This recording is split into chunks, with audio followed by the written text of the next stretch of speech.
Hello and welcome to another video. Today we are going to talk about clutches, or we're gonna talk about two clutches, the stock one and the one from IRP we just got. So we're gonna compare friction surfaces, we're gonna compare weight, and especially we're gonna compare the difference in what they are gonna do.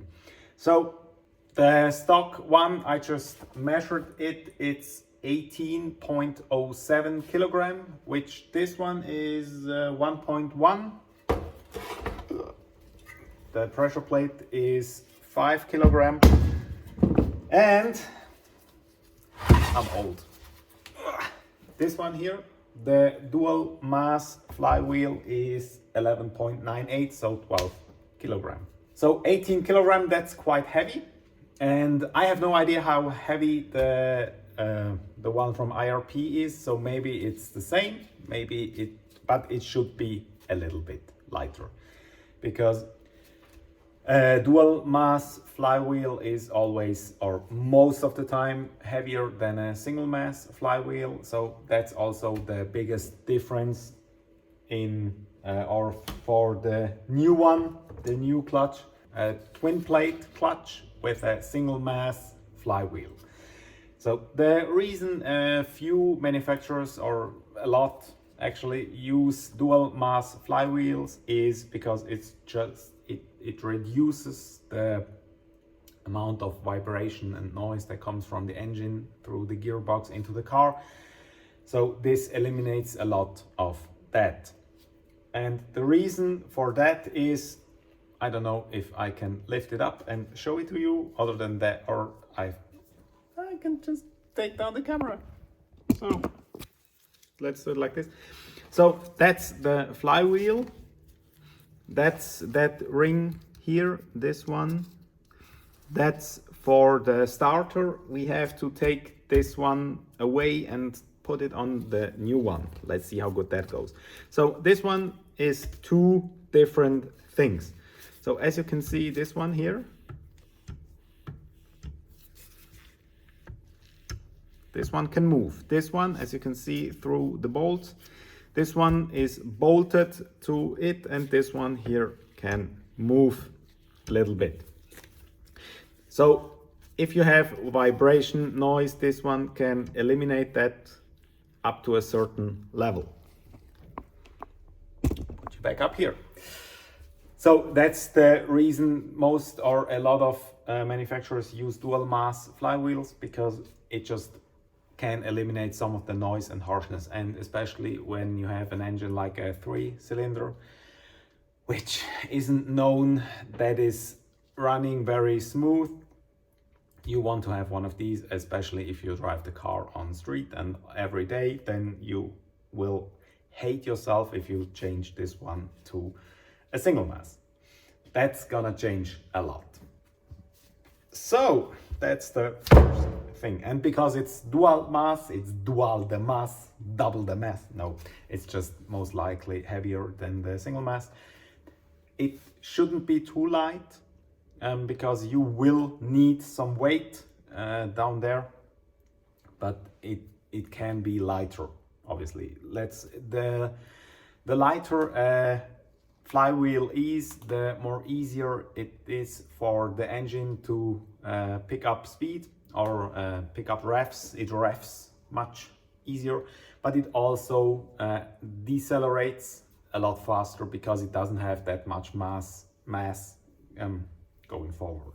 So that's basically why a lot of manufacturers use dual mass flywheels. It just reduces the harshness and noise from the car. And because we don't care about that, let's move on to a single mass flywheel. And the next thing is, we got two of these, two plates, which has obviously more surface area for friction, so it will be able to transport much more power. I don't know if you can see it. Yeah, you can see it. That's very, very blue.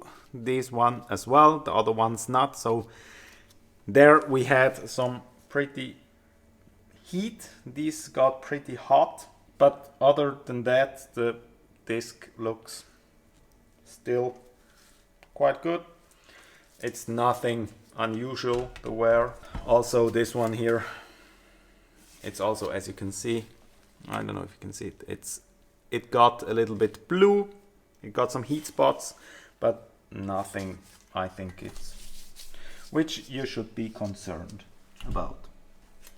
Other than that, it's a pretty simple thing. And yeah, so we're gonna move to the single mass with dual plate clutch, and yeah, let's see how that goes. 6 months later. So I'm not quite sure where I left off the last video.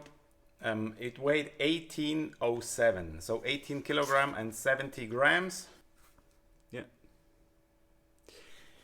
that's the original one. And now let's move to the new one from Italian RP. Finally, we got it. What we had to do for this one is we had to take over the ring for the starter. I don't know if it's called the starter ring. In German it's Anlasserkranz. Very nice word, isn't it? So we had to take that over, which means we needed to heat up it to that it expands. So we could take it out or down from the stock one. Unfortunately, I didn't film that, but I made a picture of when I put it on the new clutch or the new flywheel. I did that back at home in my kitchen because I had the flywheel in the freezer overnight, so it just shrank down to the smallest size possible. And then I put the ring in the oven for, I think, 15 minutes, 10-15 minutes, and then put it on it and just shrinked it on it, and worked pretty nicely. I needed, I think, 2 or 3 tries before it fit perfectly, but now it's on it and it is perfect. So I think I have to clean it because it was in the freezer and it got a little bit rust on it, so it doesn't look so nice anymore. Not so nice and shiny. But as you can see, that's the starter ring. It just shrinked to it, so this won't go anywhere. And this complete kit with the 2 plate, I'm gonna show you that in detail later, is 12.66 kilograms. So which means we save 5.4 kilograms. Which is pretty nice, which should also change how the power goes to the wheels, or just how the engine revs up. That will change that quite a bit because it's 5 kilograms lighter, which is from 1825, a little bit more, or not 27. So it's around 27% lighter, which is very good. And we're gonna have put that thing on there, and I don't know how good it fits. I hope it fits very well. I have to measure some stuff like the height of the clutches, if it's much more than stock. The good thing is the Kotouch gearbox is already prepared for it. Oh, by the way, as you can see behind here, we have the engine. So we're back on track to putting everything back together, and yeah, that's essentially what we're gonna do today. Put engine and gearbox back together and then in the car. So I hope tomorrow night the car is running and we are ready to make the first few tests. So let's have a closer look at the clutch. And this is how the clutch looks. As you can see, there's 2 plates in it, and of course the flywheel, IRP, Italian RP. So that's basically the whole magic thing. This one On this side you can see a little bit of rust. That is because it was in the freezer, so I have to clean that if I want it to look perfect and shiny as well. Yeah, but it's very nicely made, also with all the lightenings, so that should work very nicely. So that's already it for the clutch video. Let's put that thing in the car and then let's see how that goes. So that's it for this video. Thanks for watching. See you next time. Goodbye.